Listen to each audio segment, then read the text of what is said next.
Simpson pergi ke Timna dan di situ ia melihat seorang gadis Filistin. Ia pulang dan memberitahukan kepada ayahnya dan ibunya, "Di Timna aku melihat seorang gadis Filistin. Tolong ambillah dia menjadi istriku." Tetapi ayahnya dan ibunya berkata kepadanya, "Tidak adakah di antara anak-anak perempuan sanak saudaramu atau di antara seluruh bangsa kita seorang perempuan, sehingga engkau pergi mengambil istri dari orang Filistin, orang-orang yang tidak bersunat itu?" Tetapi jawab Simpson kepada ayahnya, "Ambillah dia bagiku sebab dia kusukai." Tetapi ayahnya dan ibunya tidak tahu bahwa hal itu daripada Tuhan asalnya, sebab memang Simpson harus mencari gara-gara terhadap orang Filistin, karena pada masa itu orang Filistin menguasai orang Israel. Lalu pergilah Simpson beserta ayahnya dan ibunya ke Timnah. Ketika mereka sampai ke kebun-kebun anggur di Timnah, maka seekor singa muda mendatangi Simpson dengan mengaum. Pada waktu itu berkuasalah roh Tuhan atas dia, sehingga singa itu dicapiknya, seperti orang mencapik anak kambing tanpa apa-apa di tangannya. Tetapi tidak diceritakannya kepada ayahnya dan ibunya apa yang dilakukannya itu. Maka pergilah ia ke sana, lalu bercakap-cakap dengan perempuan itu, sebab Simpson suka kepadanya. Setelah beberapa waktu, kembalilah ia ke sana untuk kawin dengan perempuan itu, dan ketika ia menyimpang dari jalan untuk melihat bangkai singa itu, tampaklah ada kawanan lebah pada kerangka singa itu dan juga madu. Dikeruknya madu itu ke dalam tangannya, dan sambil memakannya ia berjalan terus. Kemudian pergilah ia kepada ayahnya dan ibunya, dan memberikannya juga kepada mereka, lalu mereka memakannya, tetapi tidak diceritakannya kepada mereka bahwa madu itu dikeruknya dari kerangka singa. Setelah ayahnya pergi kepada perempuan itu, Simpson mengadakan perjamuan di sana, sebab demikianlah biasanya dilakukan orang-orang muda. Ketika mereka melihat dia, dipilihlah 30 orang kawan untuk menemani dia. Kata Simpson kepada mereka, "Aku mau mengatakan suatu teka-teki kepada kamu. Jika kamu dapat memberi jawabnya yang tepat kepadaku dalam 7 hari selama perjamuan ini berlangsung dan menebaknya, maka aku akan memberikan kepadamu 30 pakaian lenan dan 30 pakaian kebesaran. Tetapi jika kamu tidak dapat memberi jawabnya kepadaku, maka kamulah yang harus memberikan 30 pakaian dalam dan 30 pakaian kebesaran kepadaku." Kata mereka kepadanya, "Katakanlah teka-tekimu itu supaya kami dengar."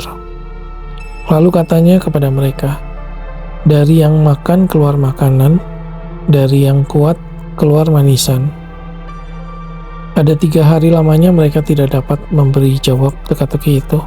Pada hari ke-7 berkatalah mereka kepada istri Simpson, "Pujuklah suamimu supaya diberitahukannya kepada kami jawab teka-teki itu.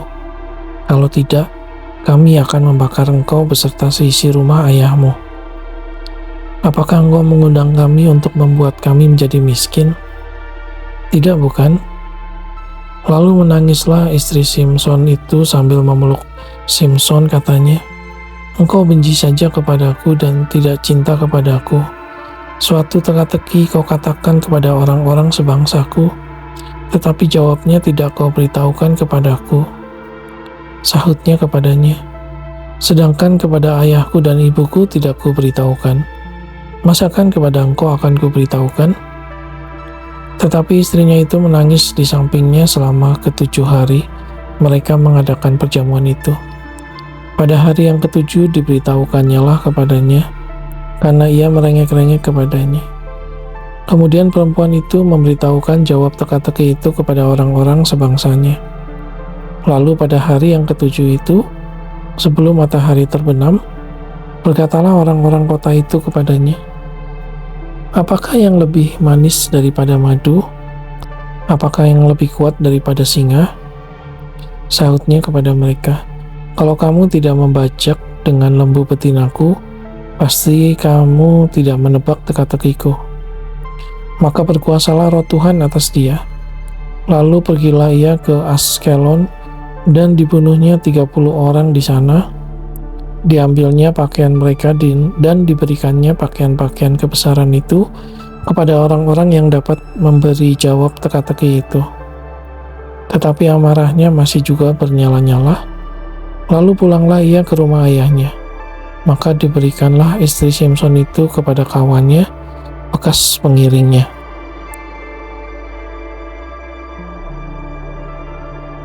Beberapa waktu kemudian, dalam musim menuai gandum, pergilah Simson mengunjungi istrinya dengan membawa seekor anak kambing serta berkata, "Aku mau ke kamar mendapatkan istriku."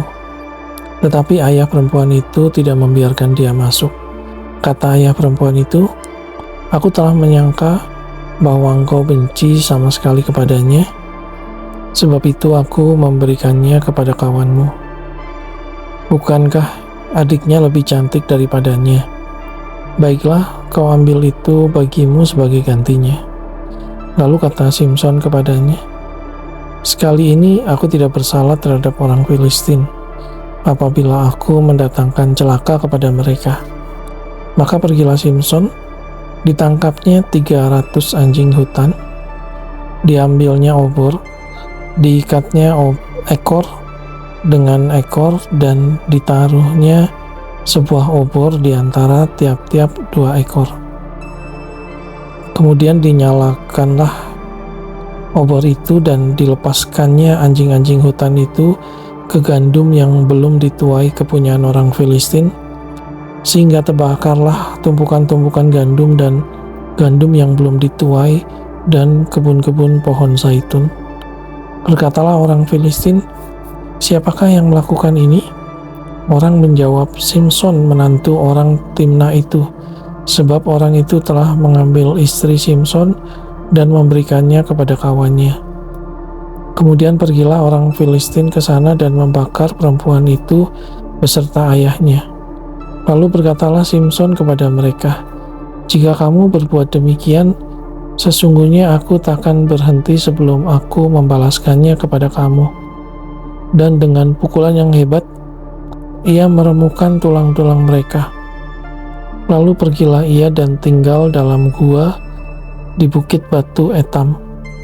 Lalu majulah orang Filistin dan berkemah di daerah Yehuda, serta memencar ke Lehi.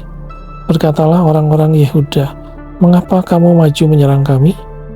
Lalu jawab mereka, "Kami maju untuk mengikat Simson dan memperlakukan dia seperti dia memperlakukan kami." Kemudian turunlah 3.000 orang dari suku Yehuda ke gua di gunung batu Etam dan berkata kepada Simson, "Tidakkah kau ketahui bahwa orang Filistin berkuasa atas kita? Apakah juga yang telah kau perbuat terhadap kami?" Tetapi jawabnya kepada mereka, "Seperti mereka memperlakukan aku, demikianlah aku memperlakukan mereka." Kata mereka kepadanya, "Kami datang ke sini untuk mengikat dan menyerahkan engkau ke dalam tangan orang Filistin." Tetapi jawab Simson kepada mereka, "Bersumpahlah kepadaku bahwa kamu sendiri tidak akan menyerang aku." Lalu kata mereka kepadanya, "Tidak, kami hanya mau mengikat engkau dan menyerahkan engkau ke dalam tangan mereka. Tetapi membunuh engkau kami tidak mau." Maka mereka mengikat dia dengan 2 tali baru dan membawa dia dari bukit batu itu.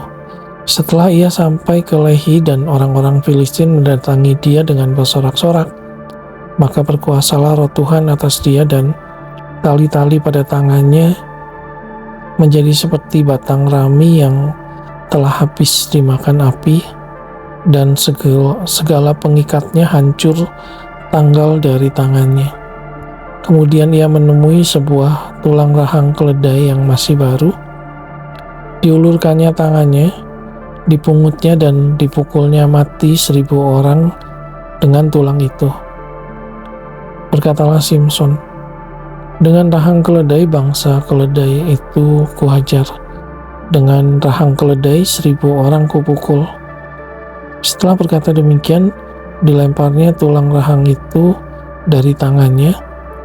Kemudian dinamailah tempat itu Ramat Lehi. Ketika ia sangat haus, berserulah ia kepada Tuhan, oleh tangan hamba-Mu ini telah Kau berikan kemenangan yang besar itu.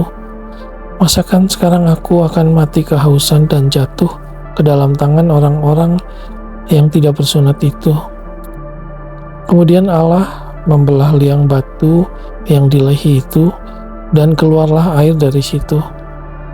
Ia minum, lalu menjadi kuat dan segar kembali.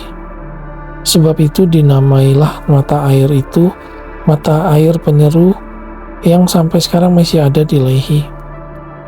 Ia memerintah sebagai hakim atas orang Israel dalam zaman orang Filistin 20 tahun lamanya. Pada suatu kali ketika Simson pergi ke Gaza, dilihatnya di sana seorang perempuan sundal, lalu menghampiri dia. Ketika diberitahukan kepada orang-orang Gaza, Simson telah datang ke sini, maka mereka mengepung tempat itu dan siap menghadang dia semalam-malaman itu di pintu gerbang kota. Tetapi semalam-malaman itu mereka tidak berbuat apa-apa karena pikirnya, nanti pada waktu fajar kita akan membunuh dia. Tetapi Simson tidur di situ sampai tengah malam. Pada waktu tengah malam bangunlah ia, dipegangnya kedua daun pintu gerbang kota itu dan kedua tiang pintu, dicabutnyalah semuanya beserta palangnya, diletakkannya di atas kedua bahunya. Lalu semuanya itu diangkatnya ke puncak gunung yang berhadapan dengan Hebron. Sesudah itu, Simson jatuh cinta kepada seorang perempuan dari lembah Sorek yang namanya Delilah. Lalu datanglah raja-raja kota orang Filistin kepada perempuan itu sambil berkata, "Cobalah bujuk dia untuk mengetahui karena apakah kekuatannya demikian besar, dan dengan apakah kami dapat mengalahkan dia dan mengikat dia untuk menundukkannya. Maka kami masing-masing akan memberikan 1.100 uang perak kepadamu."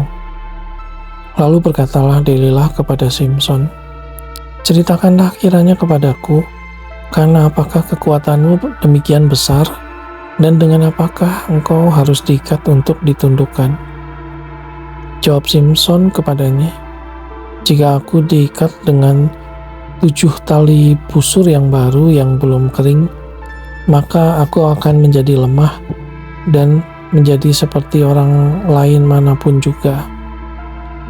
Lalu raja-raja kota orang Filistin membawa 7 tali busur yang baru yang belum kering kepada perempuan itu, dan ia mengikat Simson dengan tali-tali itu.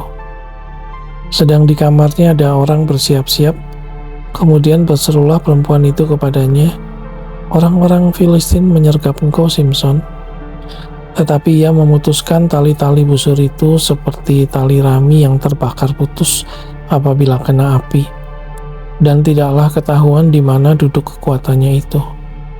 Kemudian berkatalah Delilah kepada Simson, "Sesungguhnya engkau telah mempermain-mainkan dan membohongi aku. Sekarang ceritakanlah kiranya kepadaku, dengan apa engkau dapat diikat?"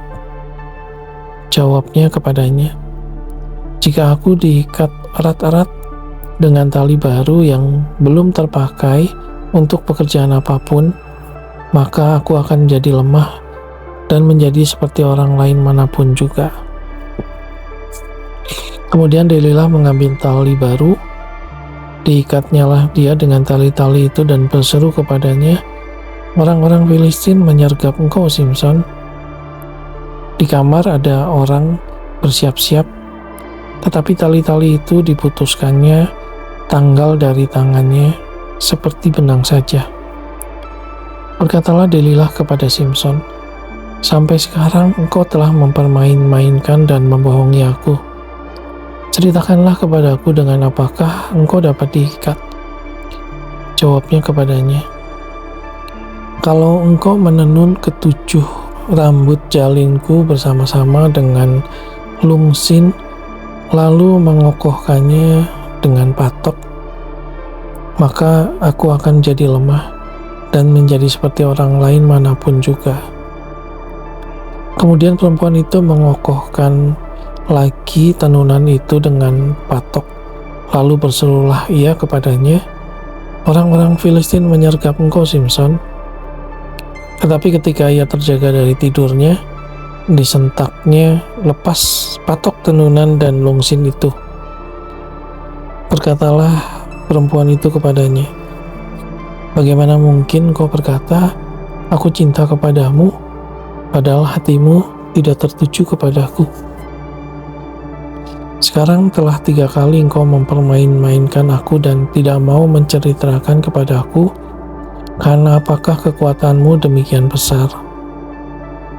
Lalu setelah perempuan itu berhari-hari merengek-rengek kepadanya dan terus mendesak-desak dia, ia tidak dapat lagi menahan hati, sehingga ia mau mati rasanya. Maka diceritakannya kepadanya segala isi hatinya, katanya, "Kepalaku tidak pernah kena pisau cukur, sebab sejak dari kandungan ibuku, aku ini seorang nazir Allah. Jika kepalaku dicukur, maka kekuatanku akan lenyap daripadaku, dan aku menjadi lemah dan sama seperti orang-orang lain." Ketika dilihat Delila bahwa segala isi hatinya telah diceritakannya kepadanya, disuruhnyalah memanggil raja-raja kota orang Filistin, katanya, "Sekali ini lagi datanglah kemari, sebab ia telah menceritakan segala isi hatinya kepadaku." Lalu datanglah raja-raja kota orang Filistin itu kepadanya sambil membawa uang itu.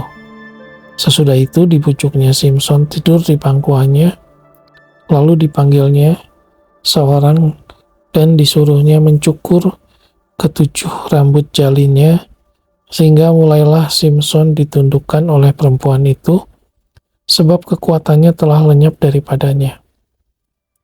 Lalu berserulah perempuan itu, "Orang Filistin menyergap engkau, Simson."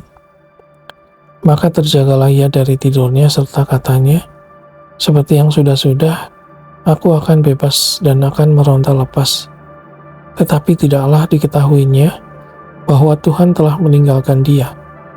Orang Filistin itu menangkap dia, mencungkil kedua matanya, dan membawanya ke Gaza. Di situ ia dibelenggu dengan 2 rantai tembaga dan pekerjaannya di penjara ialah menggiling. Tetapi rambutnya mulai tumbuh pula sesudah dicukur. Sesudah itu berkumpullah raja-raja kota orang Filistin untuk mengadakan perayaan korban sembelihan yang besar kepada Dagon Allah mereka, dan untuk bersukaria, kata mereka, "Telah diserahkan oleh Allah kita ke dalam tangan kita, Simson musuh kita." Dan ketika orang banyak melihat Simson, mereka memuji Allah mereka sambil berseru, "Telah diserahkan oleh Allah kita ke dalam tangan kita, musuh kita, perusak tanah kita, dan yang membunuh banyak teman kita." Ketika hati mereka riang gembira, berkatalah mereka, "Panggillah Simson untuk melawak bagi kita." Simson dipanggil dari penjara, lalu ia melawak di depan mereka. Kemudian mereka menyuruh dia berdiri di antara tiang-tiang. Berkatalah Simson kepada anak yang menuntun dia, "Lepaskanlah aku dan biarkanlah aku meraba-raba tiang-tiang penyangga rumah ini, supaya aku dapat bersandar padanya." Adapun gedung itu penuh dengan laki-laki dan perempuan. Segala raja kota orang Filistin ada di sana, dan di atas sotoh ada kira-kira 3.000 orang laki-laki dan perempuan yang menonton lawak Simson itu. Berserulah Simson kepada Tuhan, katanya, "Ya Tuhan Allah, ingatlah kiranya kepadaku dan buatlah aku kuat sekali ini saja, ya Allah, supaya dengan satu pembalasan juga kubalaskan kedua mataku itu kepada orang Filistin." Kemudian Simpson merangkul kedua tiang yang paling tengah penyangga rumah itu, lalu bertopang kepada tiang yang satu dengan tangan kanannya dan kepada tiang yang lain dengan tangan kirinya. Berkatalah Simpson, "Biarlah kiranya aku mati bersama-sama orang Filistin ini." Lalu membungkuklah ia sekuat-kuatnya, maka rubuhlah rumah itu menimpa raja-raja kota itu dan seluruh orang banyak yang ada di dalamnya. Yang mati dibunuhnya pada waktu matinya itu lebih banyak daripada yang dibunuhnya pada waktu hidupnya. Sesudah itu datanglah ke sana saudara-saudaranya dan seluruh keluarganya.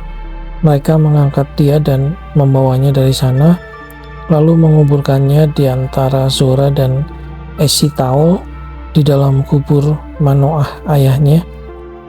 Dia memerintah sebagai hakim atas orang Israel 20 tahun lamanya. Ada seorang dari pegunungan Efraim, Mika namanya. Berkatalah ia kepada ibunya, "Uang perak yang 1.100 itu yang diambil orang daripadamu dan yang kana itu kau ucapkan kutuk. Aku sendiri mendengar ucapanmu itu. Memang uang itu ada padaku, akulah yang mengambilnya." Lalu kata ibunya, "Diberkatilah kiranya anakku oleh Tuhan." Sesudah itu dikembalikannya lah uang perak yang 1.100 itu kepada ibunya. Tetapi ibunya berkata, "Aku mau menguduskan uang itu bagi Tuhan. Aku menyerahkannya untuk anakku supaya dibuat patung pahatan dan patung tuangan daripada uang itu. Maka sekarang uang itu kukembalikan kepadamu." Tetapi orang itu mengembalikan uang itu kepada ibunya. Lalu perempuan itu mengambil 200 uang perak dan memberikannya kepada tukang perak yang membuat patung pahatan dan patung tuangan daripada uang itu. Lalu patung itu ditaruh di rumah Mika. Mika ini mempunyai kuil. Dibuatnyalah efod dan terafim. Ditabiskannya salah seorang anaknya laki-laki yang menjadi imamnya. Pada zaman itu tidak ada raja di antara orang Israel. Setiap orang berbuat apa yang benar menurut pandangannya sendiri. Maka ada seorang muda dari Betlehem, Yehuda, dari kaum Yehuda. Ia seorang Lewi dan tinggal di sana sebagai pendatang. Lalu orang itu keluar dari kota Betlehem, Yehuda, untuk menetap sebagai pendatang di mana saja ia mendapat tempat, dan dalam perjalanannya itu sampailah ia ke pegunungan Efraim di rumah Mika. Bertanyalah Mika kepadanya, "Engkau dari mana?" Jawabnya kepadanya, "Aku orang Lewi dari Betlehem, Yehuda, dan aku pergi untuk menetap sebagai pendatang di mana saja aku mendapat tempat." Lalu kata Mika kepadanya, "Tinggallah padaku dan jadilah bapa dan imam bagiku. Maka setiap tahun aku akan memberikan kepadamu 10 uang perak, sepasang pakaian serta makananmu." Orang Lewi itu setuju untuk tinggal padanya. Maka orang muda itu menjadi seperti salah seorang anaknya sendiri. Mika mentabiskan orang Lewi itu. Orang muda itu menjadi imamnya dan diam di rumah Mika. Lalu kata Mika, "Sekarang tahulah aku bahwa Tuhan akan berbuat baik kepadaku karena ada seorang Lewi menjadi imamku."